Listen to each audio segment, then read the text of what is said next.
Hello and welcome. I'm Cindy Daychuk with Queen Bee Creations and welcome to the channel. If you are new, then thank you so much for checking us out. If you like what you see, we would love it if you would hit the subscribe button. We come at you at least twice a week with different crafts and different projects for you to try out. If you're returning, you know I love you already. So let's jump into this one. This time, I've been lately doing some wreaths. I've just cottoned on to mesh wreaths and doing some kind of different sort of looks. Oh, noisy day today.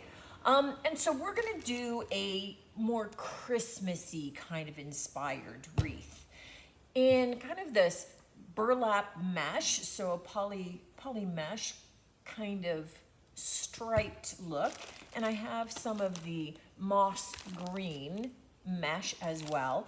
I have not yet found an inexpensive supplier of this stuff, so when I do, I will definitely post it, but in the meantime, I will post both the Canadian supplier and the US one that I have been using. Yeah, they're just haven't found a good cheap option yet. However, for this, I am using this wreath form, which is a 14-inch wreath form from the dollar store. So, why pay more? You can get them at Michael's as well. And what I have done is I have taken some plastic canvas with fairly large holes. So, you can get it in like a roll like this. I just traced out the circle in the center, cut it out, and used some zip ties to stick it onto my form, and you'll see that I've adhered it or zipped it on right by the crossbar. Just easier for me, it doesn't slide around then. This I'm going to be using as we move our way in toward the center, and for the center I'm thinking that I'm going to be adding some decoration with this, so we'll see how that goes. I may change my mind, never know. What we are looking at doing though is this is 10-inch mesh, and I do need to cut this down to size. You can use scissors, or quite honestly, a rotary cutter is an awesome thing. So if you do any sewing or quilting, rotary cutter, it's with the round blade that works like a pizza wheel, or using a wood burning tool. Now, I do not have my mask on right now, but you don't want to be smelling all this plastic all the time. So I'm going to show you a couple of cuts, and then I'll do the rest of the cuts on my own. So all I'm doing is I'm just cutting down and straightening the mesh out. I'm cutting on wood. You can cut on glass. Glass works great. And this is just an old wood board that I got from the Value Village, right? So just from my local thrift company, not a big deal. And all that I have done is I've kind of marked out on it where roughly my cut line is. If I take this over here, here's my 10-inch line. You can buy boards that already have all this, that are great things to use. I just go with what I got. And all I'm gonna do is try and cut down through the lines of my mesh, just to kind of get a bit of a straight edge here. Where's my 10 inches? My 10 inches is way over here. And just kind of try and go through, let's turn it the other way around. I just have the wedge tip on the wood burner.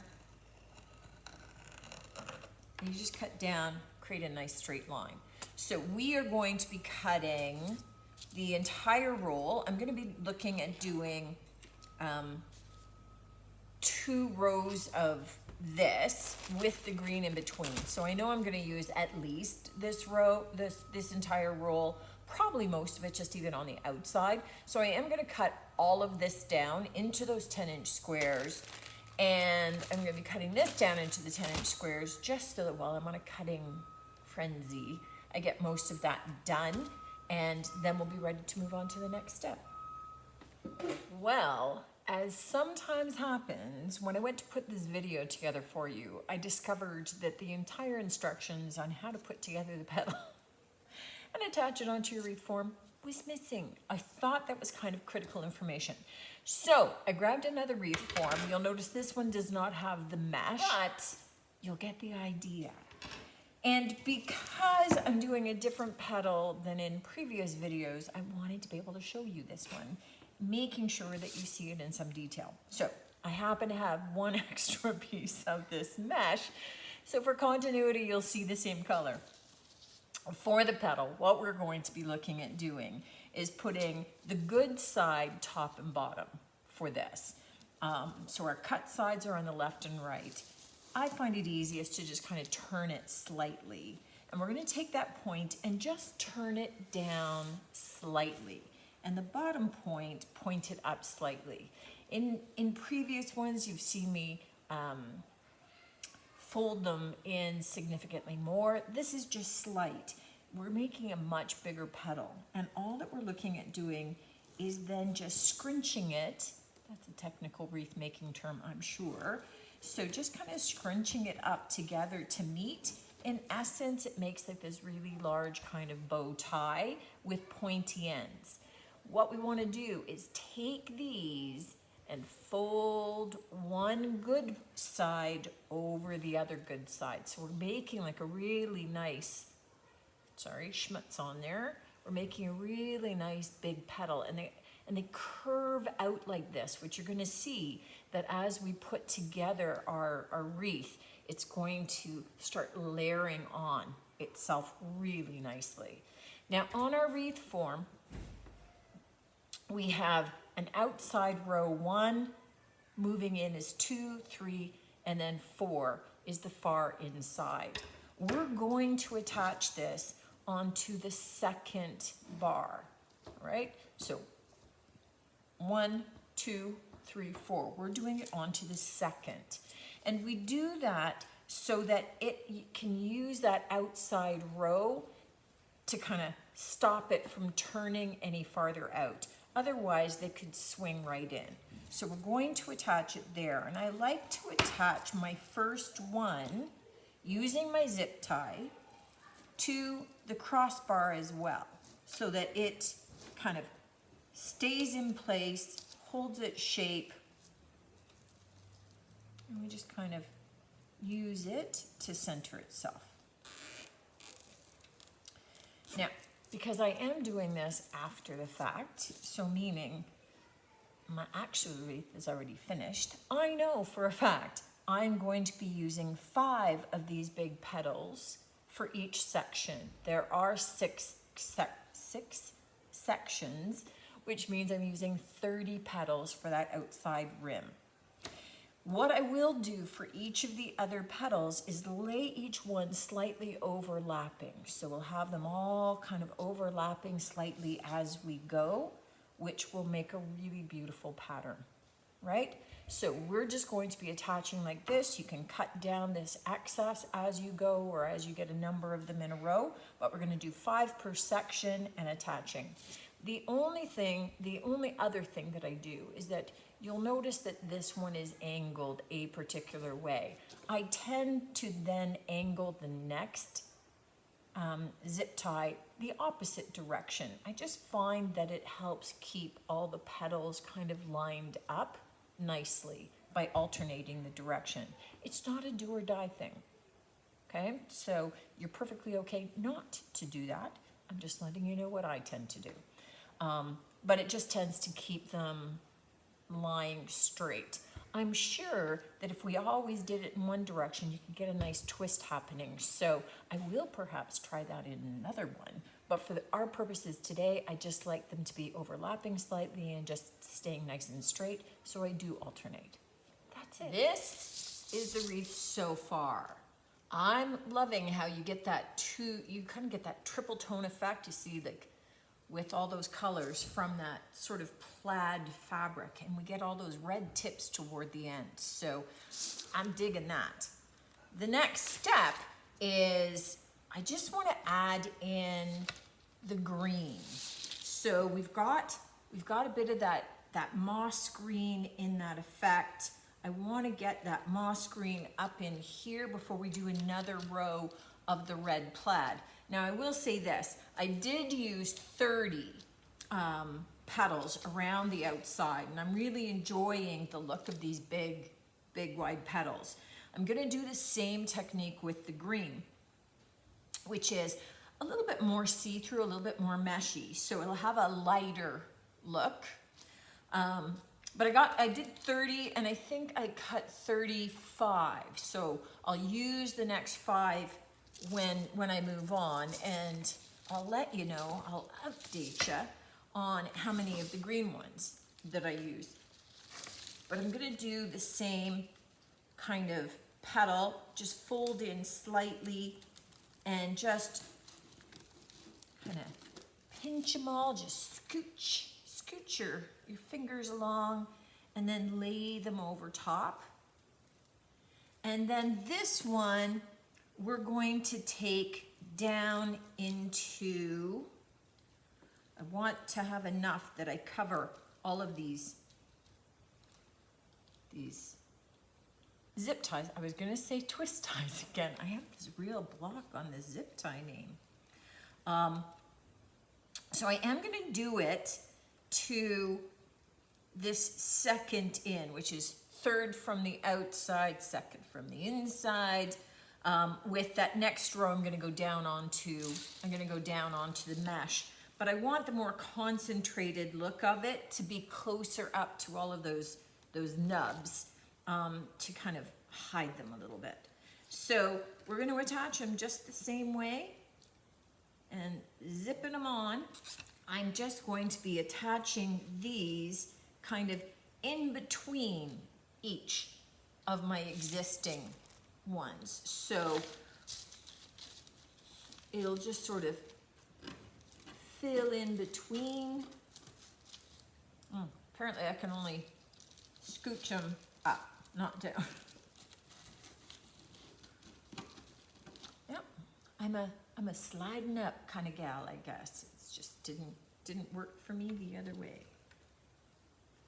But this, I think, is gonna end up, let me just do one more for you and kind of hold it up and you can see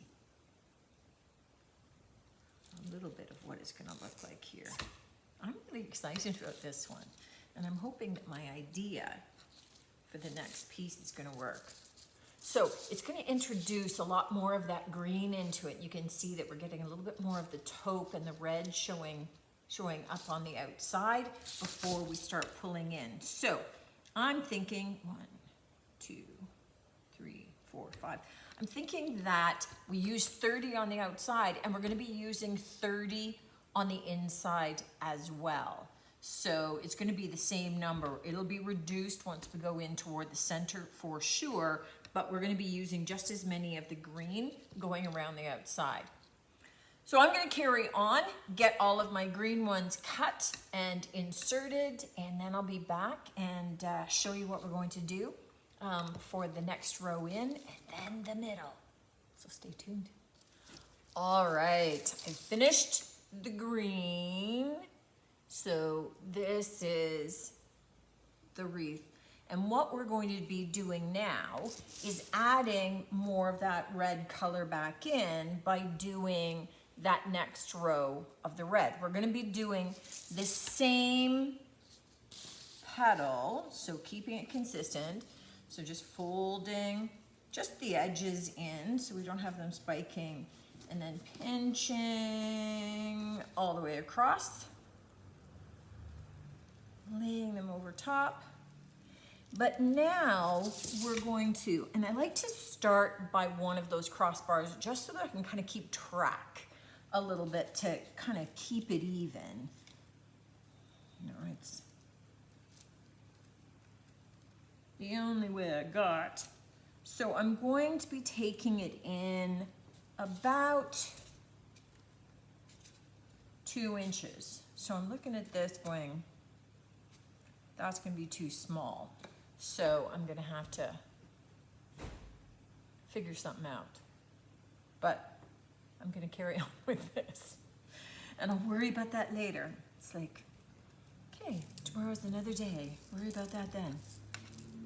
So for this one, I'm just gonna take it up through the bottom, down through the bottom, and then anchor it on the back, right? So that's why we needed that mesh, so that we could take that up through there. And so you can see how now we're getting that red back layered on top of the green. So, just tighten it just a smidge more. So let's add one more so you can see.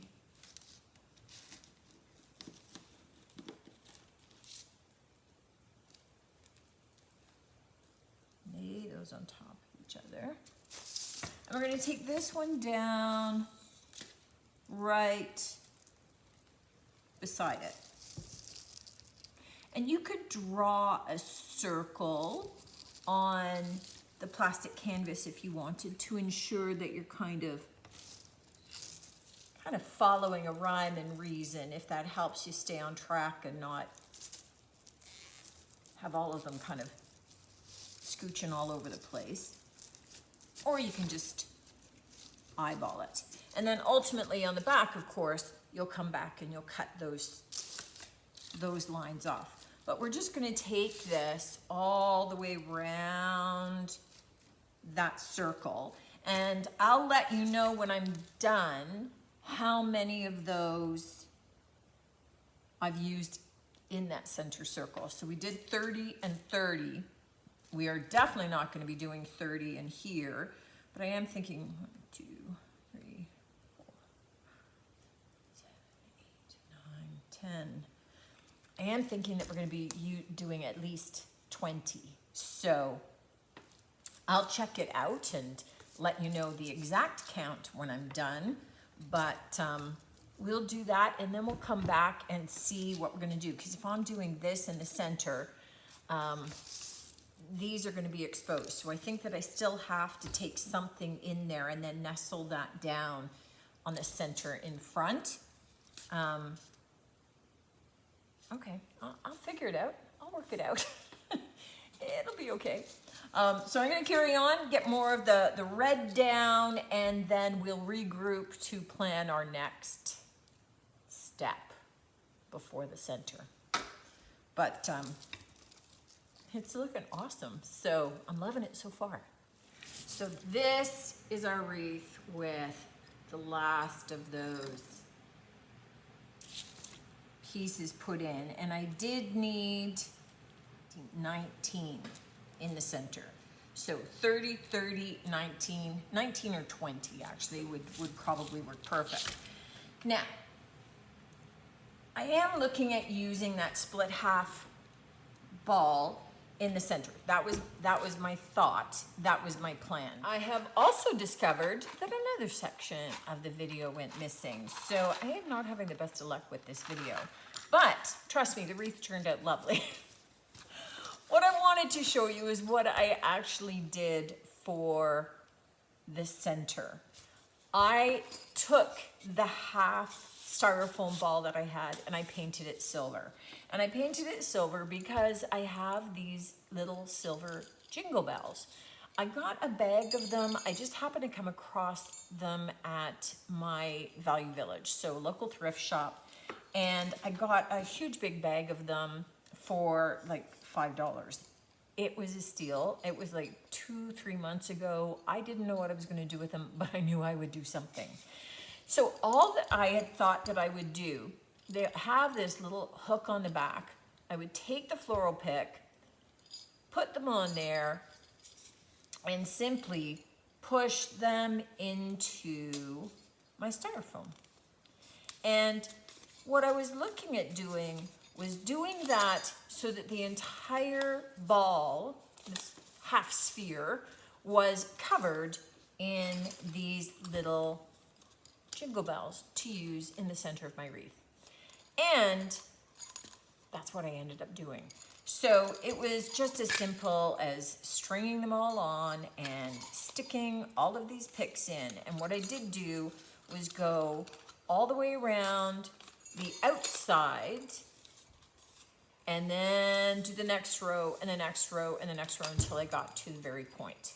to the very tip of this and cover the entire thing with the balls. And because I knew that you'd be seeing some through, that's why I painted this silver to begin with, so that any of the spaces in between the bells wouldn't really show up and be seen. That's it. See you in the next clip. This is my big Jingle Ball dome. And first of all, good thing that I painted silver because you can see in the spaces between. I'm not sure whether I'm going to fill those spaces or not. They may look okay once it's into the center because it really is pretty full. So that's a wait and see. It's gonna go into the center of my wreath, but as anticipated, it doesn't fill it entirely, right? So we've got a bit of a gap and I can see the zip ties. So we need to address that. To start though, I'm going to get this set up and drying because I need a way to attach it onto my mesh canvas in the center. So to do that, I have a floral wire. So it's just covered, it's just wire, right? It just happens to be covered in greenery, but I'm looking at taking some of those same floral picks, those pieces, and just kind of pushing it down in, maybe in 3 places, just to kind of hold it in place that way, because I want it to be fairly secure. And so that's one method of securing it, and then kind of bending my wires up so that they're all set. And then what I'm going to do is I'm going to also hot glue it in place, and I'm going to cover, so just a little long, I'm going to just cover that hot glue with some fabric to also kind of help it stay in place. So easiest, I think, to put some hot glue around the edges of my fabric, just so that they don't flap up. And then I'm going to put tens down in the middle, put my piece of fabric over top. It's kind of glued down to my table.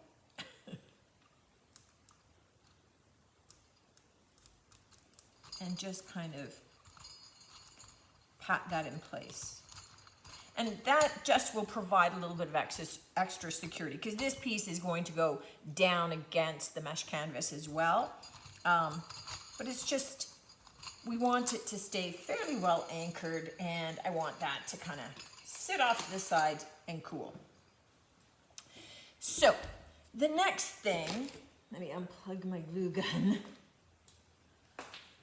The next thing that we want to do is kind of address how are we going to deal with this inner circle. Now, options. We could take our green mesh again, do more of our petals, and then our ball would go over top of that inner circle, right, of the twist, of the zip ties, so you wouldn't see those from the green ones.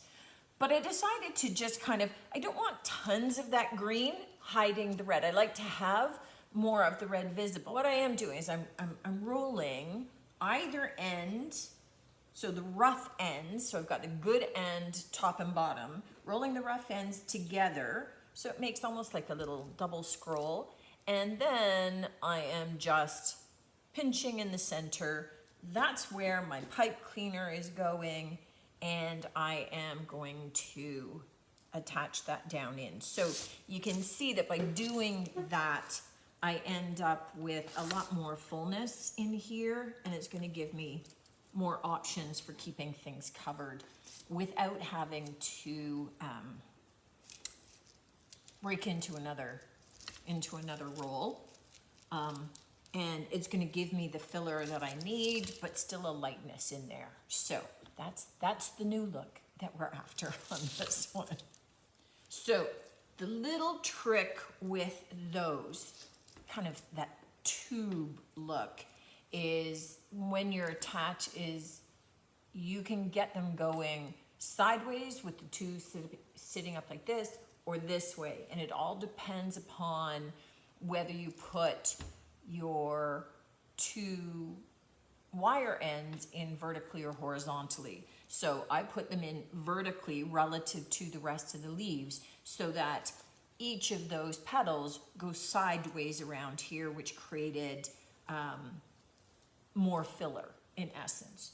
So what we're looking at doing now is taking this and popping it down into the middle, or as best I can determine, taking it down, pulling all my greenery out of the way, and kind of nestling it down into the center. And then flipping it over. All right, I want to adjust that wire a little bit. It's a little better. And then we're just going to tie those off. I'm going to cut off the backs of my pipe cleaners, or you can just simply kind of stick them up in. So I want to shorten them a little bit and then take those ends and pop them back up through the mesh so that there aren't any sharp ends sticking out.